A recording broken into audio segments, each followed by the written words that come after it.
것이다. 우리가 사회주의 할 때는 뭡니까?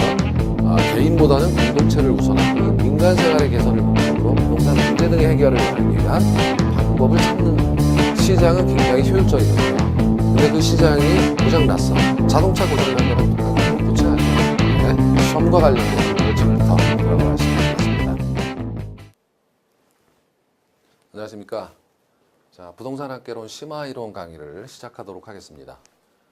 심화이론 강의는 이론 과정을 반복 학습하는 거죠. 기본 이론에서 배웠던 거. 좀 더 효율적으로 학습하기 위해서 점프업 연습 문제를 미리 보는 거예요. 그래서 점프업 연습 문제를 통해서 본다는 것은 여러분 교재 그 뒤편에 있는 건데 그걸 통해서 빨리 보는 거죠. 전체를 빨리 문제를 통해서 확인한 다음에 이론 과정을 다시 하는 거예요. 순서가 스텝 1, 스텝 2 이렇게 되는 거고요. 그 다음에 기출문제는 변형된 기출문제는 이제 기출문제 조금 바꾸어 가지고 다시 한번 이론을 확인하는 그런 과정으로 가는 겁니다. 그래서 세 개의 형태로 그러니까 스텝 1, 스텝 2, 스텝 3 이런 식으로 해서 이론을 먼저 하고 정리하는 것보다 이걸 문제를 먼저 보고 이론을 정리하고 기출문제를 변형해서 확인해 본다. 이런 식으로 강의를 하게 되겠고요.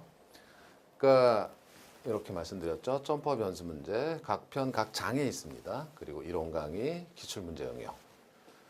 기본 이론 강의를 수강하셔야만 됩니다. 그래야 연습 문제부터 들어갈 거니까 전제 조건을 이렇게 두었고요.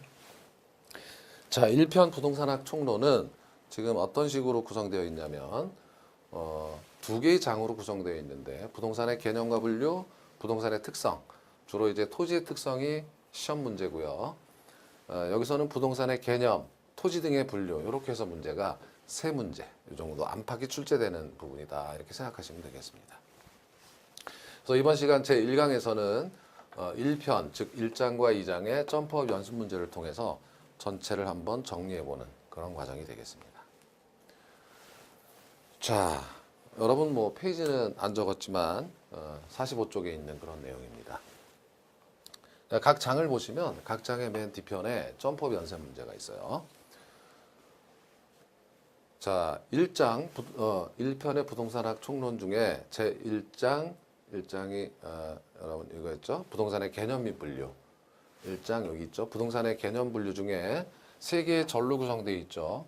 부동산학이 무엇인가 이해를 하고 부동산의 개념, 부동산의 분류로 되어 있는 것 중에 여기 노란 음영 표시는 1절 부동산 학이라는 거에 관해서 물어보는 문제다라고 이제 설명을 드릴 수가 있습니다. 그 중에서 이 부동산 학의 이해 중에 세 가지의 카테고리가 있는데 그중 첫 번째 부동산 학의 성격 및 접근 방법에 관한 문제를 지금 하고 있다라는 내용입니다. 일종의 로드맵입니다. 맵. 우리가 지금 무엇을 하고 있는가? 1편의 1장의 1절에 이 내용을 하고 있다. 그래서 1번을 보면 자, 부동산학의 성격, 부동산학의 학문적 성격인데 이번에 26회 때도 이런 문제가 있었습니다만 문제는 뭐 자주 나오진 않아요. 그렇지만 정리를 해두셔야 되는 문제. 부동산 관리를 법적, 경제적, 기술적 관점에서 파악한다라고 하는 거죠. 이제 관리라고 했지만 부동산 관리라고 하는 것은 부동산 활동 중에 하나입니다.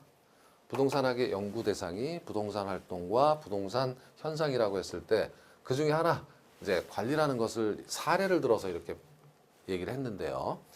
가령 부동산 관리를 할 때 법률적 관리라는 것은 이제 거래 사고를 예방하기 위해서 해야 되는 그런 관리가 필요하고 부동산 관리를 할 때는 가장 경제적으로 비용이 적게 들고 효과는 극대화될 수 있도록 또 기술적 관점에서는 이거는 너무나 쉽죠. 시설적인 측면에서의 부동산 관리를 말한다.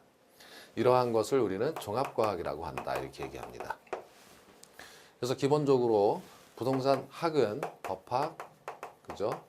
경제학, 공학이라고 하는 3대 측면의 학문이 존재하고 있고 이 학제적 접근을 필요로 하는 종합과학이다. 이렇게 얘기를 하는 거예요.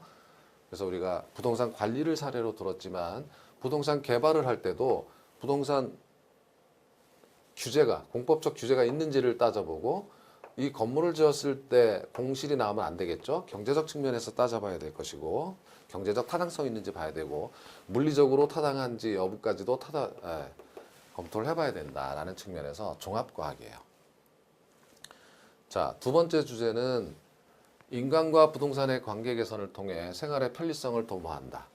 즉 순수한 정신적 만족, 지적 호기심 충족 이런 것들이 아니에요. 철학이나 문학 이런 것 등이 아니라 현실 세계에 응용하는 과학이다라는 측면에서 응용과학입니다. 이 부동산 관리가 인간 생활의 편의를 도모하는 거고 이런 개발도 마찬가지예요. 부동산 개발이라는 것도 결국은 응용과학이다 이렇게 얘기할 수 있다는 거고요. 자, 주거용 부동산의 경기가 일반 경기에 역순환적으로 나타나고 있는 현상을 분석한다. 이것은 이거는 2편에서 부동산 경기는 일반 경기와 거꾸로 가는 것이 이제 보여질 수 있다라는 내용인데 이 내용을 보시라는 게 아니라 지금 이 내용은 실제 봤다라고 하는 거예요. 실제 나타난 것을 봤다, 경험적으로 봤다, 경험과학입니다. 그렇죠? 예. 어떤 가상의 모형을 세워서 분석하는 것이 아니라 실제 일어난 현실을 경험적 사실을 연구하는 학문이다라는 뜻입니다. 그런 의미에서 부동산학은 경험과학입니다. 자, 부동산과 관련된 사회 현상을 분석한다. 사회라는 것은 집단을 의미하죠. 모일사자 모일회자니까 사람이 모여 있다. 부동산 관리든 부동산 개발이든 부동산을 대상으로 하지만 여기선 인간이 개입되어 있는 거예요. 그래서 그 인간의 행위들, 즉 부동산 활동이라든지 이런 걸 연구하는 거니까 사회과학이다 이렇게 얘기합니다. 자연과학이 아니라 사회과학이다 이렇게 되는 거고. 자, 다섯 번째, 부동산학의 연구 대상인 부동산 활동에서는 부동산업자의 직업윤리를 강조한다. 직업 윤리적인 측면을 강조한다라는 것은 어떤 규범과학이다. 인간이 마땅히 지키고 따라야 할 도리를 규범이라고 했을 때 규범과학이다 이렇게 얘기를 합니다. 자, 그래서 부동산학의 학문적 성격은 종합 응용과학이고 경험과학이며 사회과학이고 규범과학이다 이렇게 되는 거예요. 스텝 1이지만 스텝 2에서 이론 정리를 할 때 또 이 내용을 빠르게 정리해서 3번 정도 반복이 되는 거죠. 첫 번째 점퍼 변수 문제, 두 번째 이론 정리, 세 번째 기출문제 응용, 변형된 기출문제를 통해서 3번 반복을 할 수 있도록 강의를 구성한 거예요. 자, 이번에는 부동산학의 접근 방법에 관해서. 그렇다면 부동산학이라고 하는 것은 법학, 경제학, 공학 등 다양한 학문을 필요로 하는 종합 학문이라면 도대체 이렇게 많다면 어떻게 다뤄야 되는가? 하나라면 쉬울 텐데 그 접근 방법, 연구 방법론 이렇게 되는 거죠. 자, 법 제도적 접근 방법이라고 하는 것은 이것은 중점식 접근 방법이에요. 이러한 여러 학문 중에 어느 한 측면만을 강조하겠다. 다른 거 안 보겠다. 이런 뜻이죠. 부동산 경매라든지 이런 데는 법이 굉장히 많죠. 그래서 중점식 접근 방법이 될 수가 있고요. 부동산 경영, 중개, 마케팅 등에서 주로 활용된다라고 하면 자, 이것은 부동산 활동입니다. 부동산 활동은 사람이 하는 거예요. 사람이 부동산 활동을 한다는 것은 굉장히 심리적 측면에 영향을 받게 돼 있습니다. 마케팅, 중개, 경영 등이. 따라서 이러한 사람들의 심리적 상황에 의해서 어떤 행태가 벌어지는가, 행태과학식 접근 방법이다. 이렇게 얘기를 할 수 있는 거예요. 자, 복합 개념이라는 것은 법, 경제, 공학을 따로따로 보는 것이 아니라 전체를 하나의 시스템으로 보겠다. 보면은 별개인 것 같지만 세 개가 묶여 있을 때는 하나의 조직, 시스템이 되겠다. 이 전체를 하나로, 부동산 전체를 하나로 보고 한다는 개념이 복합 개념이니까 이것은 종합식 접근 방법이다. 이렇게 얘기할 수가 있어요. 그래서 종합식 접근 방법은 김영진 교수가 어떻게 얘기했어요? 이러한 접근 방법을 제시해서 부동산학의 고유한 학문적 영역을 추구하자. 새로운 하나의 학문적 영역을 구축하자라고 하는 그런 내용이고, 이러한 종합식 접근 방법이 부동산학의 어떤 그 학문적 영역의 폭을 넓혀주는 데 기여했다. 뭐 이런 평가를 받는 겁니다. 근데 현실적으로는 이래요. 마치 경제학처럼 부동산 활동의 주체는 효용극대화, 이것은 소비자, 수요자, 이행극대화, 이것은 공급자 혹은 기업을 위해서 행동하죠. 이렇게 행동한다라는 전제하에 어떤 이론을 도출하는 방법이에요. 이것을 의사결정식 접근 방법이에요. 그러니까 의사결정식 접근 방법이라고 하는 것은 가정이 이래요. 합리적 선택을 할 것이라고 가정을 하고 그 가정하에서 이론이 나오는 겁니다. 가령 수요 공급 이론에서 부동산 가격이 올라가면 사람들은 어떻게 하는 것이 합리적일까? 집값이 올라가면 안 사는 게 낫다. 나중에 싸지면 산다. 수요를 줄일 것이다. 이것을 수요의 법칙이라고 하는 것처럼 이렇게 이론이 나오는 거예요. 이런 행동을 하는 것이다라는 거죠. 그래서 접근 방법 4가지를 살펴봤고요. 자, 다음은 1장 중에 여기 밑에를 보시면 부동산학의 지도 이념에, 부동산학에서 지도 이념에 관해서 설명을 드리는 거예요. 이 지도 이념이라고 하는 말은 그렇죠? 3번은 요게 아니고 요게 이제 그대로 들어가야 되는 거죠. 문제로 보시면. 자, 지도 이념이라고 하는 것은 어떤 방향으로 길을 가야 할 것인가, 길을 가리켜주는 생각이다. 그러니까 부동산학이 나가야 될 방향성을 제시한다 이거예요.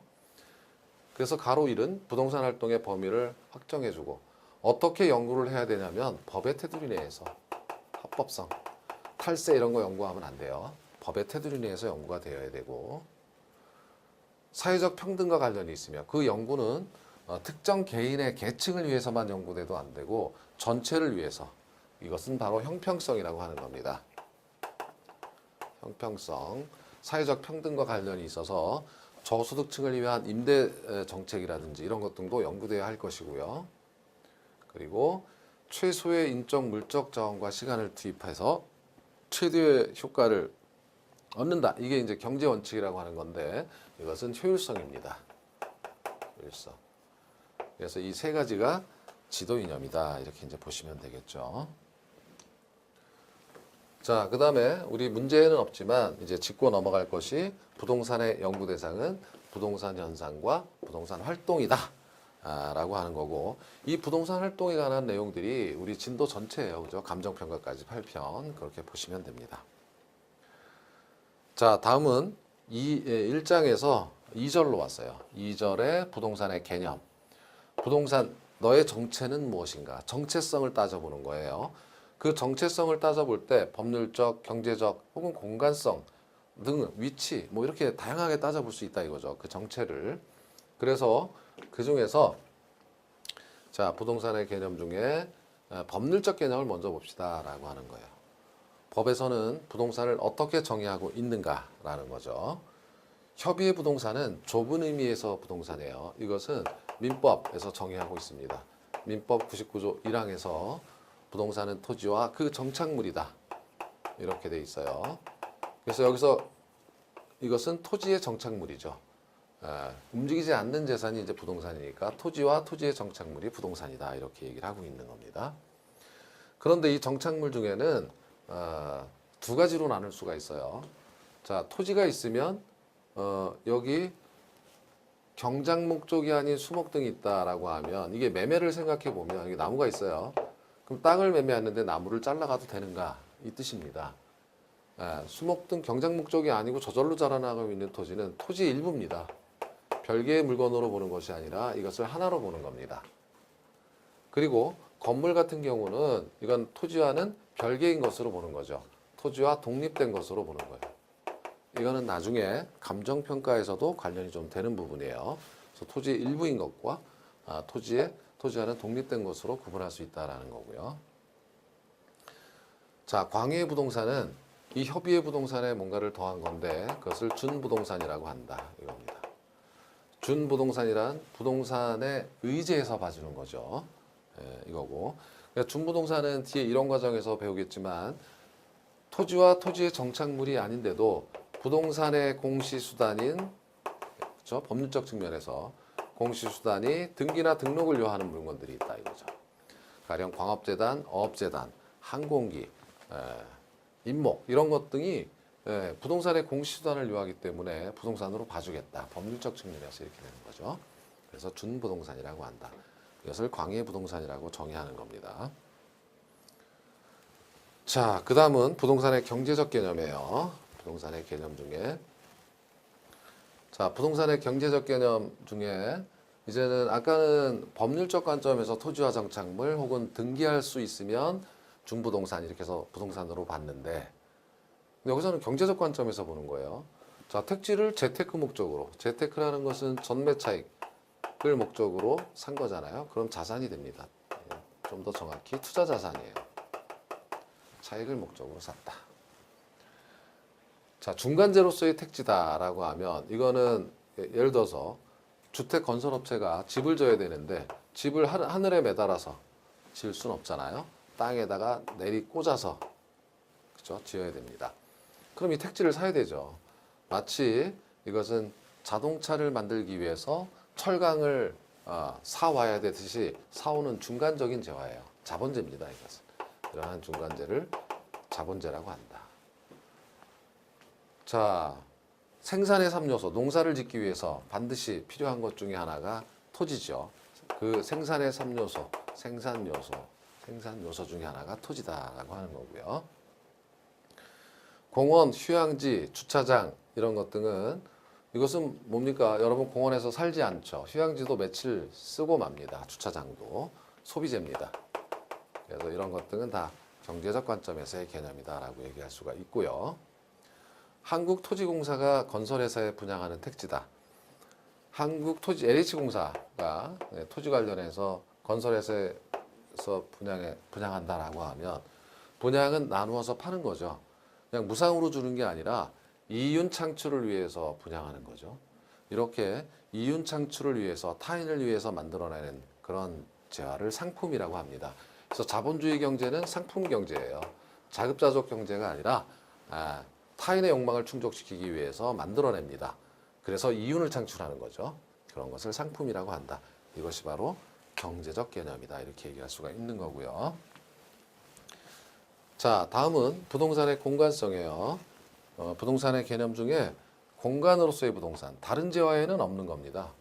토지를 사게 되면 공간을 소유하게 됩니다. 그래서 1번을 보시면 민법 212조에서도 부동산은 이렇게 정의가 되어 있어요. 자, 토지의 소유권은 토지의 상하에 미친다. 토지의 상, 위로 어디까지 올라갈 것인가? 정당한 이익이 있는 범위. 정당한 이익이 있는 범위 내에서 토지의 상하에 미친다. 이게 공간성의 법률적 개념입니다. 자, 그런데 이 공간성은 위로도 있고 아래로도 있어요. 그러니까 이 부분은 공중권입니다. 그러니까 지표면 위를 타인의 방해 없이 배타적으로 사용 수익 처분할 수 있는 권리가 공중권이에요. 그래서 공중권에는 개인의 사적 공중권이 있고 개인의 어떤 권리가 미치는 범위. 공적 공중권은 이거는 개인의 범위가 미치지 않는 저 위에 비행기 전파가 날아다니는 공간이다.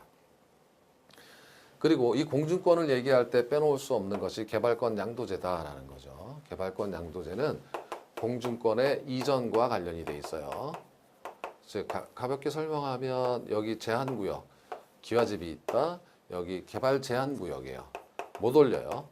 그러면 토지사가 여기 올리고 싶어도 내 땅을 이용을 못하니까 이것을 인근 지역에 가서 올릴 수 있도록 해준 건데 본인이 땅을 사는 게 아니라 이 공중에 관한 권리를 양도할 수 있게 해준 겁니다. 그럼 여기 개발업자가 공중권을 사가지고 여기를 더 올릴 수가 있다라는 거죠.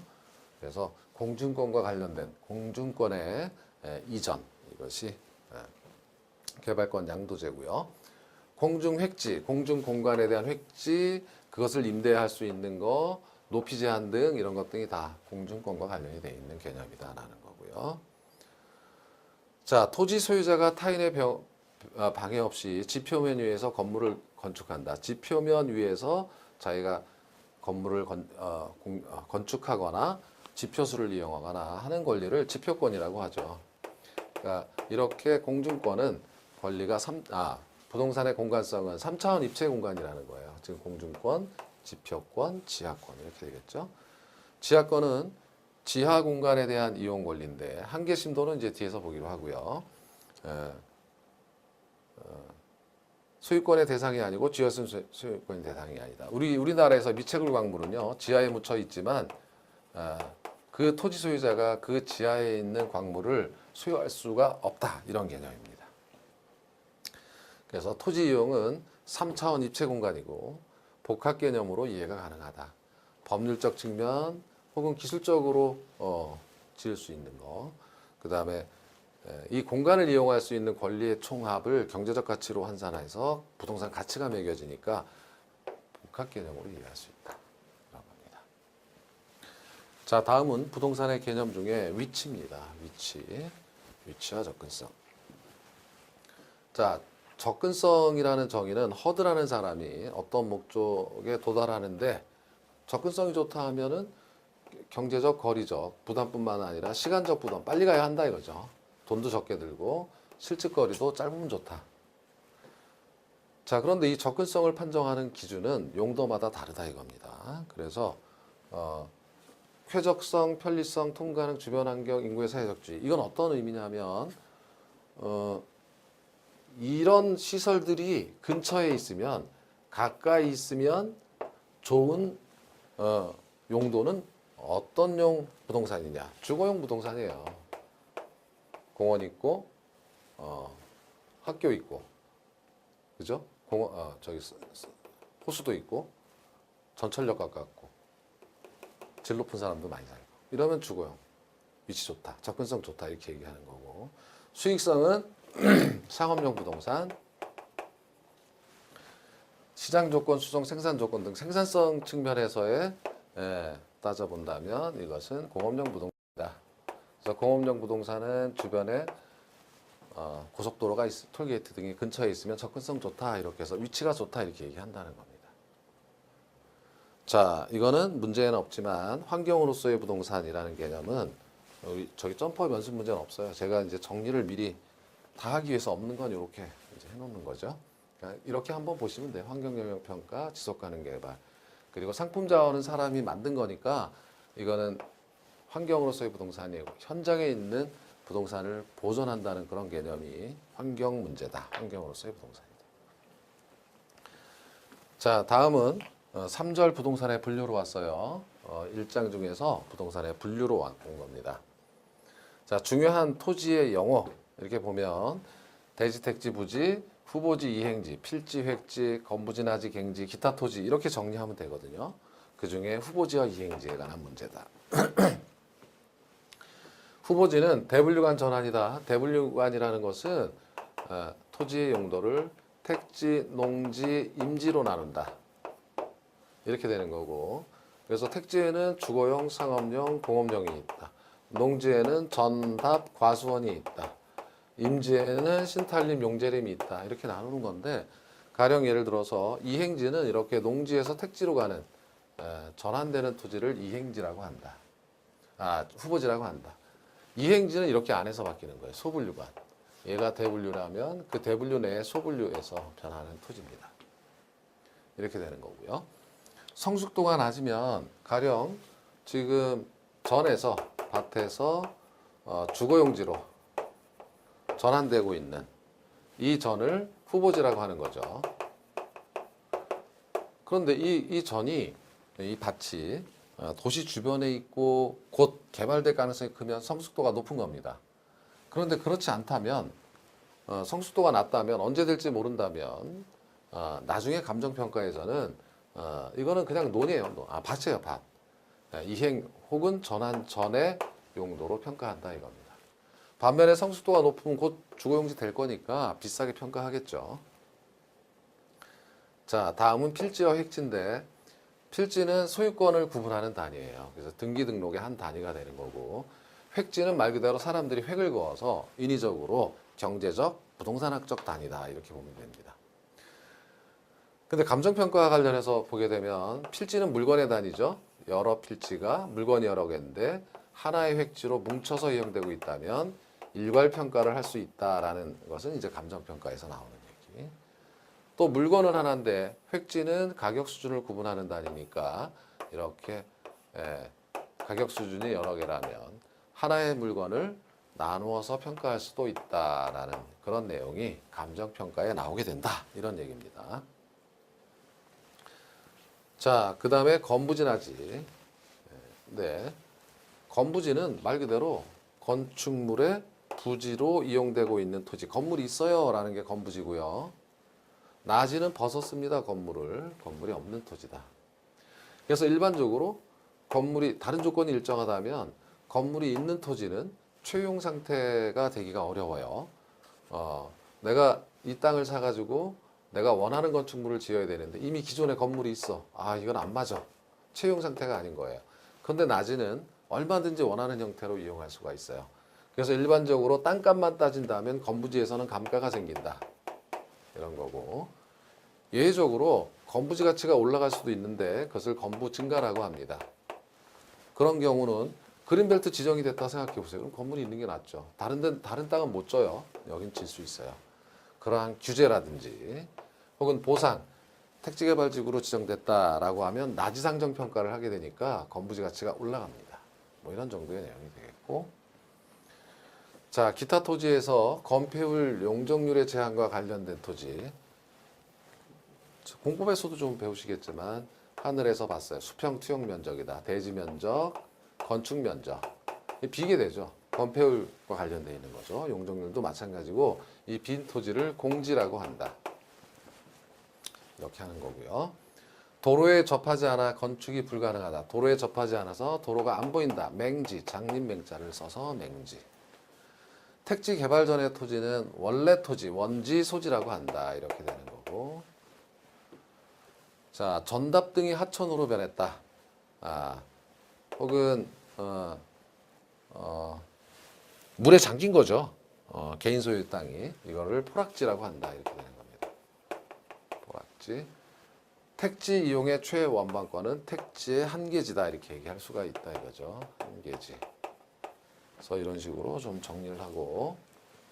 자, 건물의 분류에는 여기 문제는 없습니다만 자주 나오진 않으니까. 그러나 이런 정도가 핵심이다. 단독주택과 공동주택으로 나누어서 분류를 하는 것이. 그래서 이제 헷갈리는 거는 다가구는 단독주택이고 다세대는 공동주택이다. 얘는 분양을 할 수가 없고 단독은 하나니까 물건이.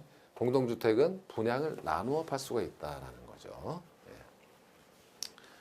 자, 이런 정도고요. 2장의 점프업 연습 문제로 가봅니다. 2장의 구성은 부동산의 특성인데 토지의 특성이고 토지의 특성은 자연적 특성, 인문적 특성, 기타 학자의 분류 뭐 이렇게 이제 해볼 수가 있는 겁니다. 건물의 특성은 거의 잘 안 나오고요. 토지의 특성이 시험이고 자연적 특성 중에서는 부동성, 영속성, 부증성, 개별성, 인접성 핵심이죠. 그리고 인문적 특성 중에 용도의 다양성, 분합성, 위치의 가변성. 그리고 링가다소 뭐 이거 사람들 뭐 외울 필요도 없고요. 요거는 이제 한 번씩 보시면 됩니다.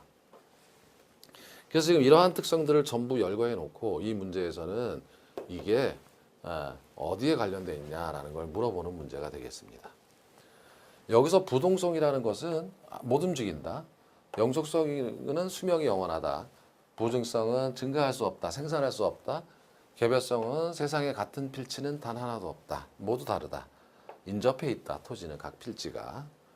용도가 다양하거나 혹은 사람들이 용도를 변경해서 쓸 수 있다. 사람들이 토지를 분필하거나 하필해서 붙이거나 잘라서 사용할 수 있다. 그리고 사회적, 경제적, 절대적 위치는 변하지 않지만 사회적, 경제적, 행정적 위치는 변할 수 있다. 뭐 이런 내용들입니다.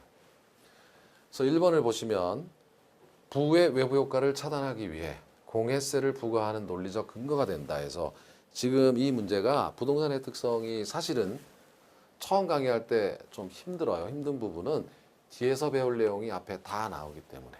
그렇죠? 그러나 여러분께서는 기본 흐름을 들었다. 제가 가정하고 강의를 하기 때문에 이렇게. 부의 외부 효과는 4편에서 배우시는 거잖아요.